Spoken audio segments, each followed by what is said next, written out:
এখন কথা হলো আমার মা বোনেরা এই পিছনেই হয়তো এরা বলতেছে হুজুর অনেক কিছু তো বললেন, সামনে টুই মাথায় দিয়ে সব কটা বসা আছে, এরা যে কি আপনারা তো জানেন না।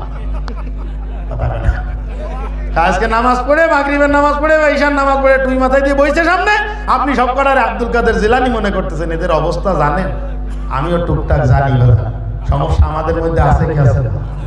এটা আসতে হয়ে গেল কেন? হয়তো বৈষম্য হয়ে গেল না? সমস্যা আমাদের মধ্যে আছে কি আছে না? আমাদের মধ্যেও সমস্যা আছে। এমন কিছু কিছু অসভ্য বিচিত্র প্রাণীর মতো কিছু স্বামী আছে যেটা কল্পনা করা যায় না। স্বামীদের উপরে দায়িত্ব এবং কর্তব্য পাঁচটা, জোরে বলেন কয়টা? অতইম হাইদা তইম তাপ। আল্লাহর নবী বলেন, ও দুনিয়ার স্বামীরা, অতইম হাইদা তইম তাপ, তুমি যেই খাবার খাও স্ত্রীকেও সেই খাবার খাওয়াবা, তুমি যেটা খাও স্ত্রীকে সেইটা খাওয়াবা। অর্থাৎ তুমি এরকম বিভিন্ন জায়গায় ওয়াজ মাহফিলে গিয়ে ভালো মন্দ খেয়ে এসো, বাসায় বাজার করার কথা মনে নেই। আমার দিয়ে বললাম, আবার আপনার কথা বললে রাস্তায় গাড়ি আটকে দিলে সমস্যা। দেখেন, আপনি ভালো মন্দ খাচ্ছেন বন্ধু বান্ধবের সঙ্গে, এই হোটেল রেস্তোরাঁয় খাচ্ছেন, আজকে থেকে এই গুণটাও অর্জন করার চেষ্টা করবেন। আমি অনুরোধ করে গেলাম, আল্লাহ নবী বলতেছেন তোমরা যেটা খাবা স্ত্রীকেও সেটা খাওয়াবা। অর্থাৎ তুমি রাস্তায় একটা নতুন খাবার খাইছো, সঙ্গতি কম, বন্ধুদের সঙ্গে খেয়ে ফেলেছো, পরিমাণে কম হইলেও সামান্য একটু প্যাকেটে করে বাড়িতে নিয়ে যাবা। কি কথা ঠিক আছে না? এটা নিয়ে আসলাম, অমুক দিছিল, তা আসলে একটার দাম 500 টাকা, আমার কাছে তো নাই, তা আমি ওই সামান্য একটু নিয়ে আসছি, তোমার রেখে খেতে মনে চাচ্ছিল না। এই রকম একটা কথা বললে তার পুরো সব ভালোবাসা সম্পূর্ণটুকু আপনার উপরে অবারিত হয়ে যাবে না? কথা বলেন, বুঝাইতে পারি নাই মনে হয়। আপনি শুধু ঘরে সুখ চান, ঘরে শান্তি চান, সে শুধু শান্তির পরিবেশ তৈরি করবে, আর আপনি সারা দিন অশান্তির পরিবেশে রাখবেন, তাহলে কি শান্তি হবে বাবা? শান্তি হবে না। এই জন্য আল্লাহর নবী একটা নিউট্রালিটি তৈরি করার জন্য দাড়ি পাল্লার যেরকম একটা বেশি হইলে একটা কম হইলে বলে যে ওজন ঠিক নাই, একটা খালি পাল্লা যদি একটা নিচে একটা উপরে থাকে তাহলে আমাদের গ্রামে বলে ফেয়ার আছে, এদিকে কি বলে ফেয়ার আছে। ওই দাড়ি পাল্লায় মেপে কেনা বেচা করলে মানুষ পছন্দ করে নেয়? কথা কয় না, নেয় না। ওই দাড়ি পাল্লা নিয়ে বাজারে ঢুকলে বাজার কমিটি ঘাট ধাক্কা দিয়ে বাজার থেকে বের করে দিবে। কথা বলেন ঠিক কি ঠিক না? এই জন্য স্বামী এবং স্ত্রী এটা হলো দুইটা দাড়ি পাল্লার মতো, এটা কোনো উঁচু নিচু হওয়া যাবে না। আল্লাহর নবী বলতেছেন, স্ত্রী যদি সাক্ষ্য দেয় স্বামীর পক্ষে, ওই স্বামীকে আল্লাহ পাক মাফ করে দিবে। স্বামী যদি সাক্ষ্য দেয় স্ত্রীর পক্ষে, ওই স্ত্রীকেও আল্লাহ মাফ করে দিবে। বলেন সুবহানাল্লাহ। তাহলে আপনি আপনার মন মতো করবেন, এটারও কিন্তু সুযোগ নাই, আছে। 1 নম্বর গুণ, তুমি যেটা খাবা স্ত্রীকেও সেটা খাওয়াবা। তুমি যেটা পরিধান করবা স্ত্রীকেও সেটা পরিধান করাবা। তুমি শার্ট প্যান্ট পরো, তাহলে স্ত্রীকেও শার্ট প্যান্ট করাবা। এর অর্থ কি এটা? 3000 টাকা দিয়ে তুমি একটা শার্ট বানাইছো, অন্তত পক্ষে 2800 টাকা দিয়ে তুমি একটা শাড়ি কিনে নিয়ে যাও। কথা বলেন ঠিক কি ঠিক না?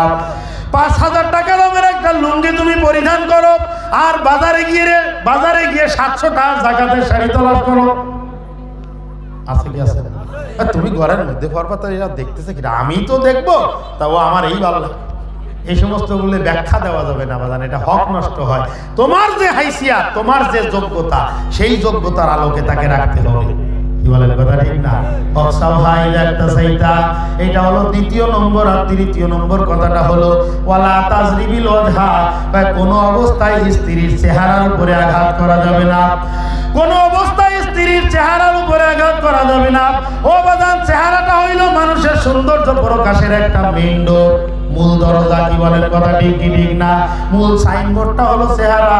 এই চেহারার উপরে আঘাত করা যাবে না। আল্লাহ নিজের হাতে বানাইছেন, এই চেহারার উপরে আঘাত করা যাবে না।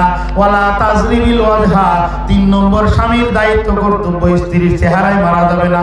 ঠিক আছে, চেহারায় মারলাম না, নিচে কাঁচা কাঁচা করে দেব, খবরদার। এখানে একটু আরেকটু জায়গায় বলা দরকার, একটু লাগতেছে না তো বলা? আমি তো হাফেজ না, আমার এই জায়গায় হুজুর একটু সূরা নিসাটা বের করেন দি, 34-35 নম্বর আয়াত বের করেন। উনি বের করতে লোক, আমরা চলতে থাকি, কি সমস্যা হচ্ছে না তো? এখন আসেন, ওয়ালা তাজরিবিল ওয়াজহা, চেহারায় মারা যাবে না। অন্য জায়গায় মারা যাবে কিনা আমরা কোরআন থেকে দেখবো ইনশাআল্লাহ। সামনে আসেন। ওয়ালা তুকাব্বি, 4 নম্বর কাজ হলো, 4 নম্বর দায়িত্ব হলো ওয়ালা তুকাব্বি, কখনো স্ত্রীকে গাল মন্দ করা যাবে না।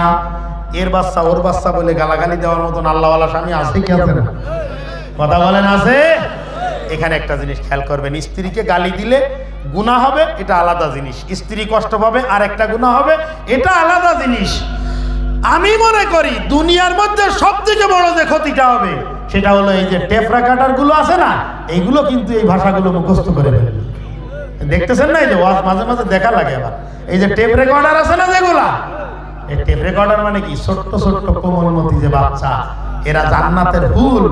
এই বাচ্চার মধ্যেও আপনার এই নোংরামি, এই ফাতরামিটা সংক্রমিত হবে। কথা বলে ঠিক কি ঠিক না? আমার নিজের চোখে দেখা আছে বাজার। ওই যে টায়ার চালায় না, টায়ার, সাইকেলের টায়ার, ভ্যানের টায়ারে ছোট ছোট বাচ্চারা চালায়, ওইটা নিয়ে ঝগড়া লাগছে।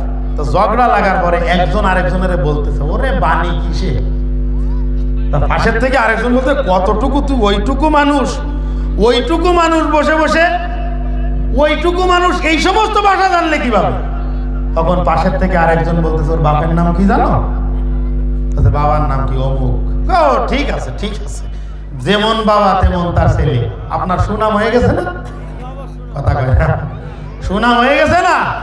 এই সন্তানের সামনে স্ত্রীকে অকথ্য ভাষায় গালিগালাজ করেন, একে তো ওর ভবিষ্যৎ নষ্ট করলেন, ওর মুখটা খারাপ করে দিলেন, আর এই সন্তান বড় হয়ে আপনার বিরুদ্ধে আল্লাহর দরবারে মামলা দায়ের করে দিবেন।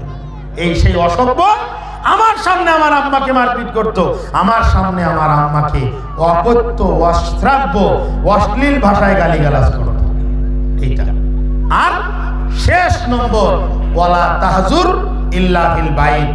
5 নম্বর কাজটা হলো, কখনো স্ত্রীর উপরে রাগারাগি করে তাকে ঘর থেকে বের করে দেওয়া যাবে না।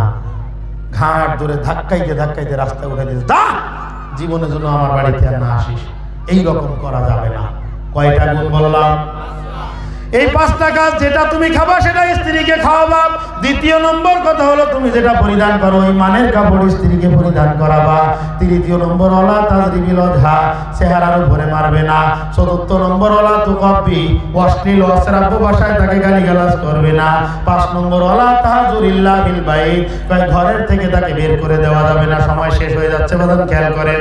আর এই কথাটা বললেই আমার আলোচনা শেষ হয়ে যায়।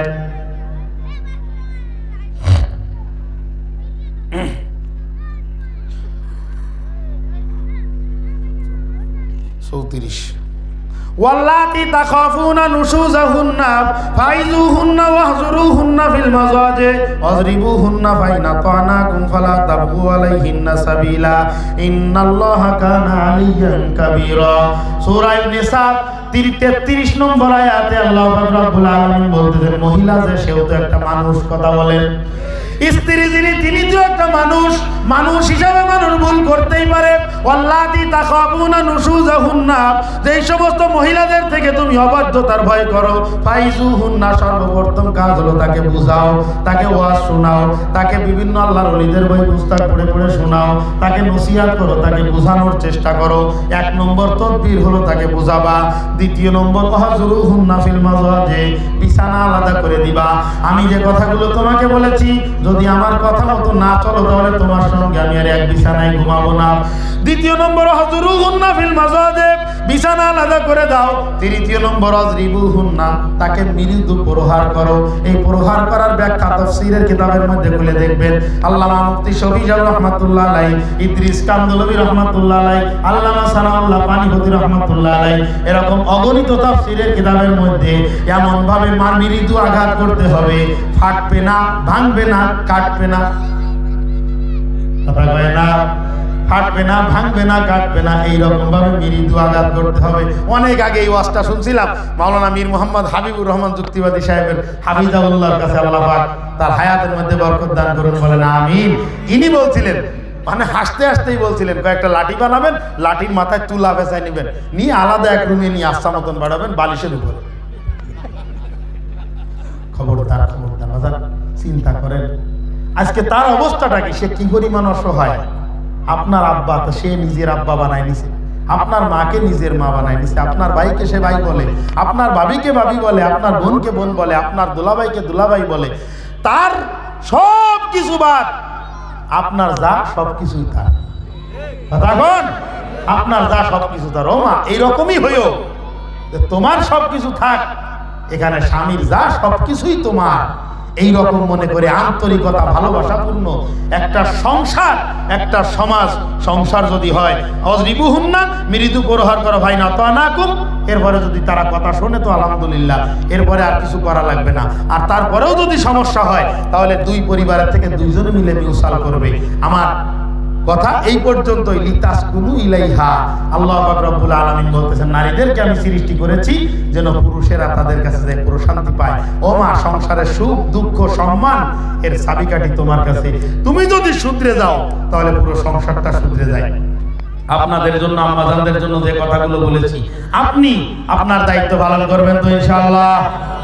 কথা বলেন, পালন করবো তো ইনশাআল্লাহ? আর আম্মাজান, আপনিও আপনার দায়িত্ব পালন করবেন, সংসারটা শান্তিময় হযরত আলী এবং ফাতেমার মতো মিল মোহাব্বত ভালোবাসা আপনাদের মধ্যে তৈরি হয়ে যাবে। আর আমার থেকে সর্বশেষ একটা কথা বলি, সেটা হলো যত রকমের সংসারে অশান্তি হয় মা, আপনার একটা কারণে। বলবো সেই কারণটা? আম্মাজানের একটা খারাপের কারণে, সেটা হলো কথা কন, পুরুষ যখন রেগে যায় তখন পুরুষ যত গরম হবে তুমি তত নরম হবে। কথা কন। এরপরে আমি তোমাকে বলে যাচ্ছি মা, যখন সে ঠান্ডা হবে, ভালো একটা মুডে আসবে, তখন আচ্ছা মতো শিলের উপরে চেয়ে বাটবা দেখবা, কিছু বলবে না। কথা কন। কিন্তু যখন সে গরম হয়েছে, একটা স্বামী স্ত্রীর খবর আমি জানি, দুইজনে মিলে স্বামী বলতেছে, তা আর কোনো মানুষ ঘরে আছে তা বোঝা যাচ্ছে না। আধা ঘন্টা বগার পরে একা একা কতক্ষণ বলা যায়?